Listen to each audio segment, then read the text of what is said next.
All right, everybody, now coming to the stage, we have our panel coming to us. We have Naima Tyson. Well, actually, let me say Miss Hamilton's ready first. Arlene Hamilton. We'll go Arlene Hamilton first. Arlene, you in the building? She's from Backstage Capital. Give it up for Arlene Hamilton is here representing from Backstage Capital.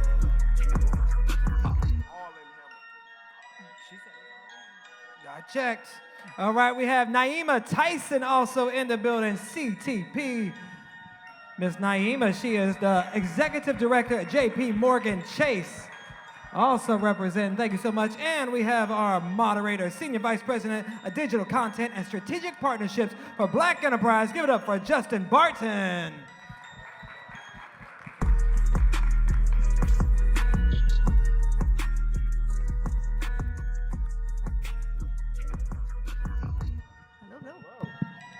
Howdy. Good afternoon. Everybody hear me?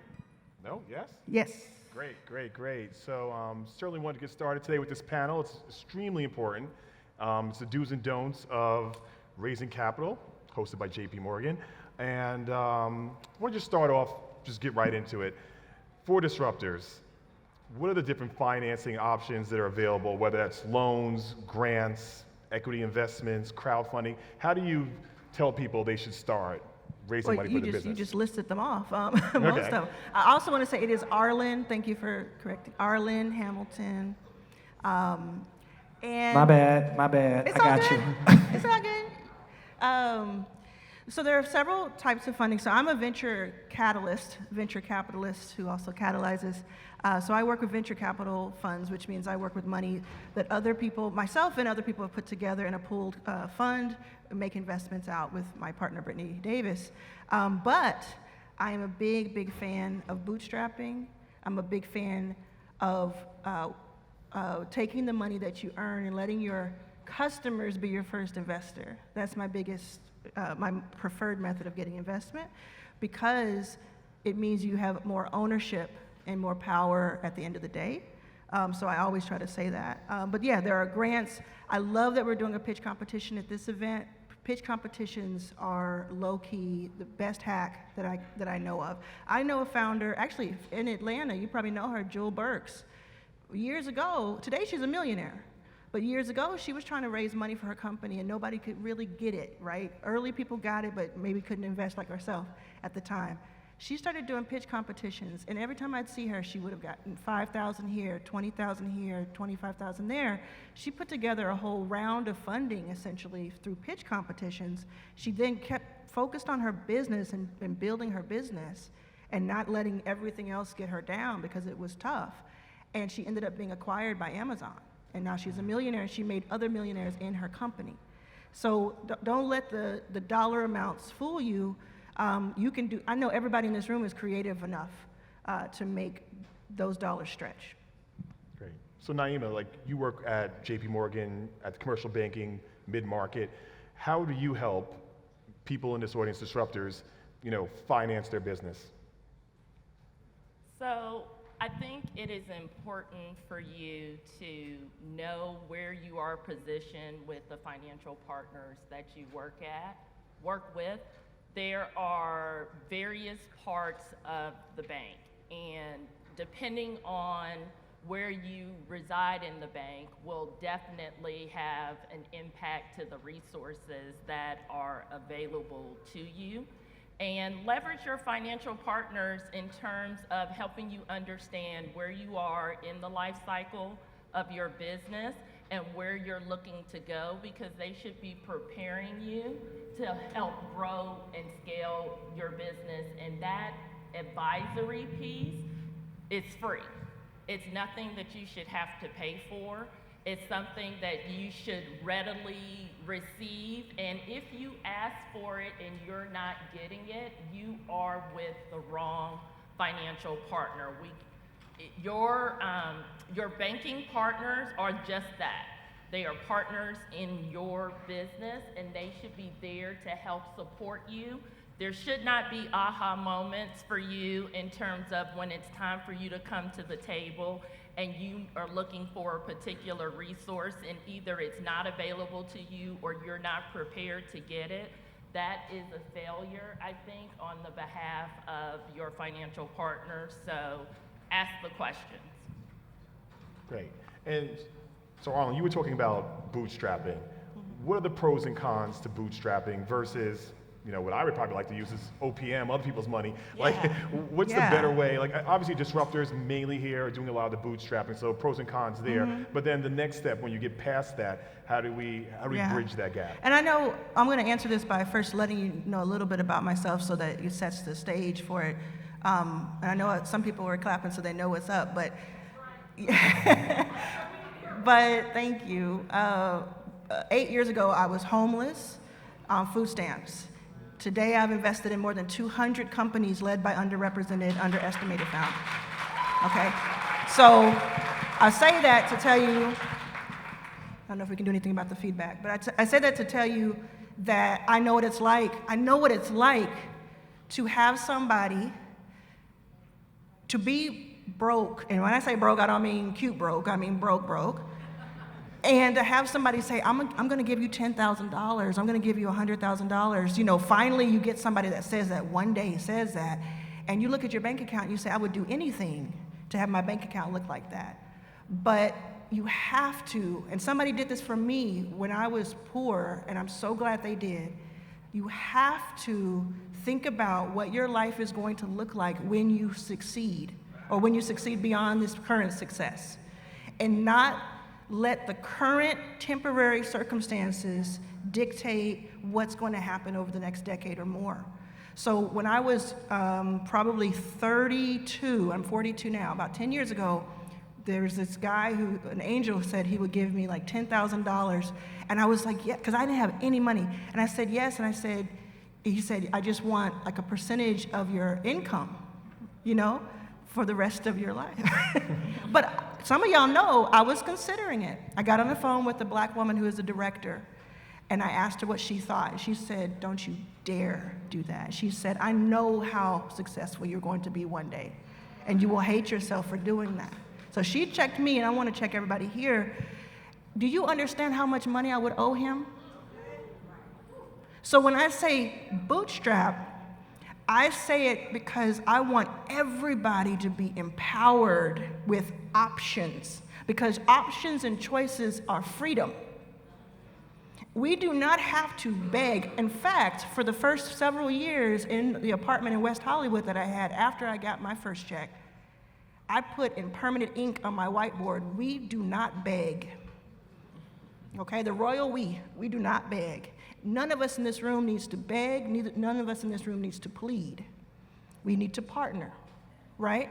And so if you have that in mind and you think, well, yes, it may take me longer to get to the $1 million mark, it may take me this, may be more difficult, may have more difficult days, but when I come out of it, I'll have more equity, control, power, freedom, then it makes a lot more sense to think, oh, well, maybe I'll do a combination of, first, I'll bootstrap. I'll let those customer dollars build me to a point where then when somebody comes in as an investor like I am, I come in and I say, I want a certain percentage of your company. You can tell me what the price is instead of me telling you what the price is. Pinky Cole's in the building. Pinky Cole did this, right? She built and then she raised.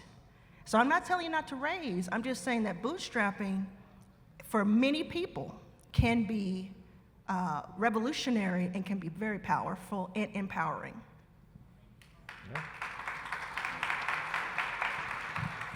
So this is a question for both of you. So people in this audience, disruptors, when they come to you, whether on the venture catalyst side or on the banking side, what should they bring to the table as their pitch to get that investment for their business?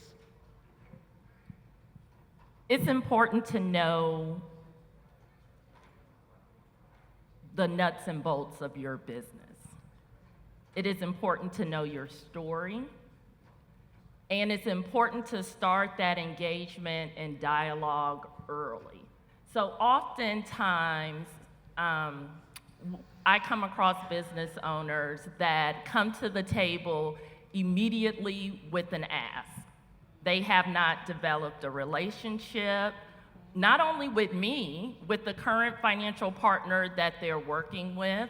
They don't have insight into what the requirements are for the ask that they have at that moment. And they don't know outside of, it's the only way for me to take this next step in terms of maybe, getting a new contract and moving forward versus where they want the business to go. Lenders look at historical performance, and then they make assumptions and projections about your ability to be able to produce that on a go-forward basis. Part of that is the story and buying into you and the business and what you've done. If you have not socialized that, that's very difficult to do day one, especially when you're in the middle of a crisis or a need. So I would say it is important, and she mentioned it, I know I mentioned it earlier, it's a partnership. And it's important for you to invest just as much time in building that partnership. And I would say build it with more than one. Don't just talk to one financial institution. Talk to multiple institutions. One of the things that you will find is some type of intersection in between what are you going to be the foundational requirements in order for you to meet the ask that you have at that moment, and make them compete for your business. Banks are in the business to make money too, right? And so at the end of the day, you are your biggest advocate and resource, and you need to use that when you're in front of any financial partner that you're working with. Yeah, I agree with all of that. And I would say, coming to me directly, personally, because I have been working on Backstage Capital for a decade, today what I look at is, very quickly, is what you're working on something that I could build myself in a decade myself? It's just a really great barometer for me, because if I look at your company and say, I couldn't do that, I couldn't do what they do, then it makes it more interesting for me, and it tells me, oh, I can live through you. I can live side by side with you, right? If it's something, what that does is I can make you go back and think about, how differentiated am I really? What am I doing that's so different? At the same time, I think you err on the side of quality of life. So if what you're doing is 10 other people have been doing it, but you enjoy it, and you make enough money to live on it, do it, right? But if you are coming to someone who you want to partner with, who give you capital, like Naomi said, Naima. Okay. There you go. We're doing it. Oh, I said it wrong? We've been doing it. No, we've been doing this for all day. But come correct. Know your information. Tell me why so many times people come to me about their company, and I know more about their competitors than they do. When I see 1,000 companies a year, and I shouldn't have time to know more about your competitor than you do, and you're working on the one company. It doesn't mean that you're wrong, doesn't mean that you're bad. It just means you need to know, have the self-awareness to know, if I'm asking somebody else for money, I need to bring that to the table, that equivalent energy to the table. I need to know all I can about my competition, about my numbers. I had someone pitch to us, to a group live, very brave. She pitched on the spot, loved it. But then I said, well, what are your unit economics? How much does it cost to build, to produce what you do? How much does it cost to bring in a customer? X, Y, Z. She didn't know. She said, my co-founder knows that information. Why is she pitching? Right? Again, I had the conversation with her. We talked. She had the goods. But it's important to have that. And speaking of storytelling, Katy Perry, a philosopher, Katy Perry, says the best storyteller wins. Doesn't mean the best liar wins, the best exaggerator wins, the best storyteller. So if you can find a way to articulate yourself, articulate your story, and why you're the ones who execute on this vision, you can rally a crowd around that. And if the person in front of you doesn't have money, they may say, I know I have somebody who you need to meet. And you want to be able to start figuring out a way. I know a lot of people already have this talent, but if you don't, start thinking about figuring out a way to make yourself something people want to be in your orbit. They're gravitationally pulled by you. They want to be in your orbit.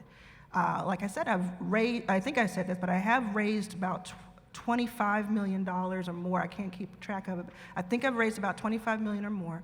And I've also generated millions of dollars in revenue, which I don't think many people understand. And the way I was able to do that was by living through my struggle and then sharing my struggle in a way that was not down and out, where you were sucked into it and pulled down by it, but you are more emboldened by it and you are buoyed by it and able to articulate that. That, I believe, is what is 90% of the funds in that bank. It's very interesting, and it got me thinking. Arlan, you were mentioning before, don't give away too much equity early on. But at the same time, for the disruptors in the audience, when you have opportunity to get that cash infusion, how much do you take? Like, how much equity is necessary to build that business? Does the disruptor come to you with a business plan and say, this is what I need? And do you recommend they take the full amount? Or do they just take an appropriate amount, retain an appropriate amount of ownership, and move forward? What is the process there? There's some kind of rules of thumb, things you can learn about. You can read the book. You can read my book, It's About Damn Time. I hope you do. You can also read Brad Feld's book, Venture 101 or Venture Capital 101. And so there's a lot of things, but it kind of changes. But if you're a pre-seed seed, you're early stage, you're going to go through that raise. You might go through a seed raise, a Series A. If you go that route, you're thinking you may give up 10 to 20% each round. And then it gets diluted too, so there's math on it. It's not just taking 10 or taking 20 and then somebody handing you money. Each time it changes a little bit depending on it. But if you think about that, just kind of on the most basic level, every time I go out to raise money, every 18, 24 months, I'm gonna give away 20% of my company, give or take, right? Then you could say, well, let me slow that first part of it down so that, again, I raise the value of my company by all the work that I do first. And therefore, when I'm giving away 10, 15, 20% of my company, I'm actually getting it for millions and millions more than I would have settled for 2 years ago because I didn't know any better, right? So you can Google, you can chat GPT, you can read, you can listen to podcasts to learn about the very specifics of each one and people's opinions. But just knowing that overall will help you. Just think, I want more value at the beginning so I can charge more for the value, for the equity later. Great. And I'm going to ask one more question, but I want everybody to get their questions ready because we're going to open it up to the audience in a few minutes. So, Naima, for you, you work at a bank, so it's a different structure. Do you as an entrepreneur, as a disruptor, do they come to you obviously with a business plan and they have to have sales already in the pipeline and things happening? Like, what is the difference between venture and really coming to a bank and getting maybe a loan that way? So the life cycle of your business and where you are in the stage of your business is really going to drive how you enter a bank and what level of resources that are going to be necessary for you to launch.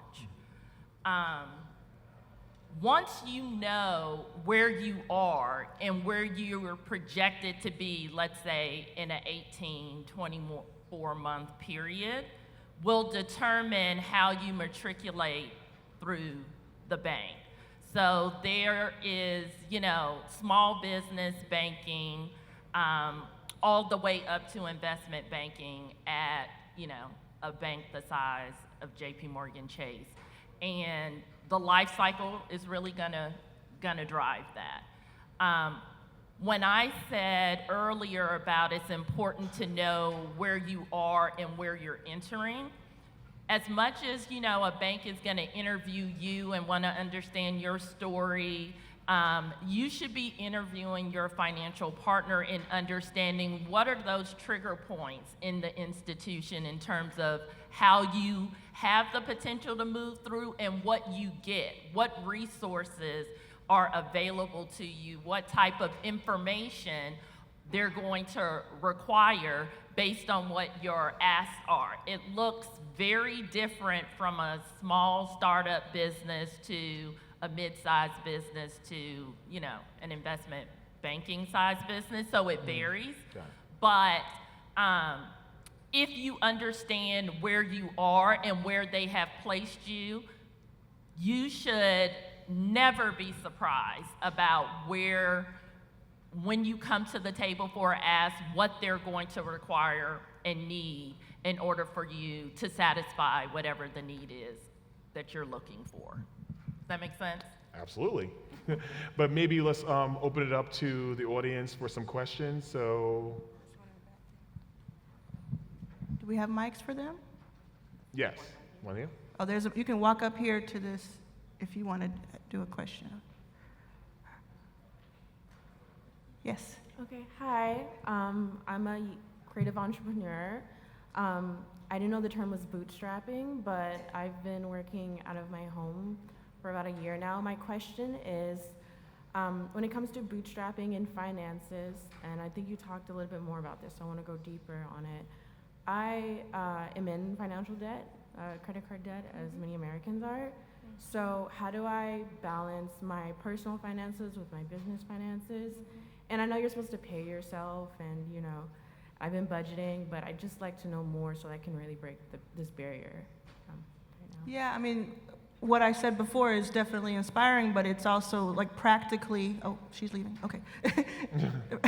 Practically, it is difficult when you're facing that. Like 10 years ago, I wouldn't have been able to necessarily see my way out of debt and having a company.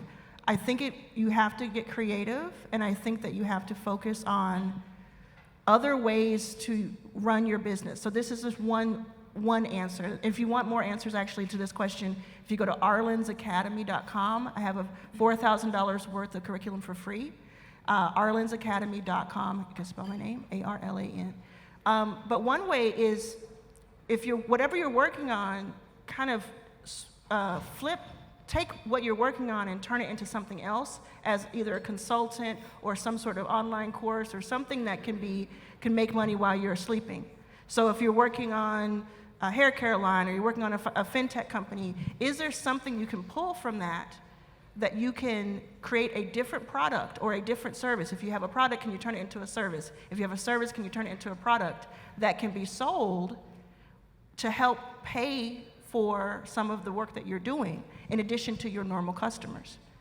That's just one way of thinking about it. But you have to get creative, and you have to very much so balance your quality of life against what you're doing. Can you bring in a partner? Can you bring in someone else to help carry that burden? Yeah. Next question. Hi, my name is Angela Hawkins. I'm the owner and founder of Bamboo, and it's very nice to finally meet you. I've read your story, and I've followed you for quite a while. Thank you. I have a unique question. Well, no, it's not unique. Everyone has this question.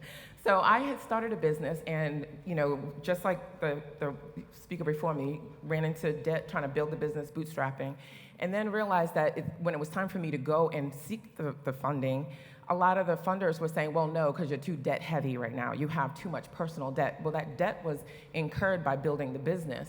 So I kind of got tired of hearing the no, so I started to build a crowdfunding. Okay. And I built a crowdfunding, and I built an additional funding opportunity where investors can come in and be able to invest in the business and then downsell them to the crowdfunding if that wasn't an option for them. Okay. What is the best way for me to market my crowdfunding, which is on iFund Women, Bamboo Boost?